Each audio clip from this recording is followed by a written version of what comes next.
waa qabow aad u dhaxan badan. Meesha aan joogo waa meel aan jabaq lahayn. Kaliya waxaad maqlaysaa dhawaaqa roobka iyo dabaysha wada socda. Ma jiro qof banaanka socda oo qof kasta wuxuu ka harooday dhaxanta iyo roobka. Sida aadiga ah meesha aan ku noolahay waa magaalo saxmad iyo booq badan, laakiinse markay xilligan saacadu soo gaadho socodka dadku wuu yaraadaa. Goorsheegtu waa 9:30 habeenimo. Gurigayga badana waa iddo, waayo waalidkay waxay dhaleen aniga keligay. Markay maqan yihiin aniga guriga sii jooga, waayo waxa badana dul wareega xaafadaha tuug egato.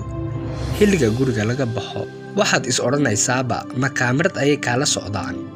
Ma garanayo sababtaan u doonayo inaan aaw u soo jeedo. Naftayda ayaa iska rabta inay daaqadaha ka daawado dhibicda roobka ee dhulka ku dhacaysa iyo sidoo kale dabaysha roobka caleemaha geedaha ruxaysa.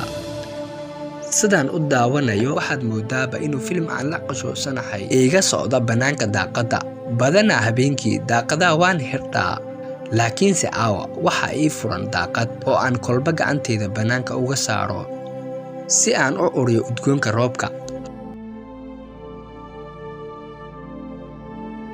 Waxaan ku tiirsanahay daaqada oo waxay suxuladayda saaran yihiin looxa daaqada ee alaabta la saarto. Waxa korkayga saaran bustihii aan ku seexanayay, waayo waxaan lugaha iyo jirkaba ka dareemayaa qabow iyo dhaxan.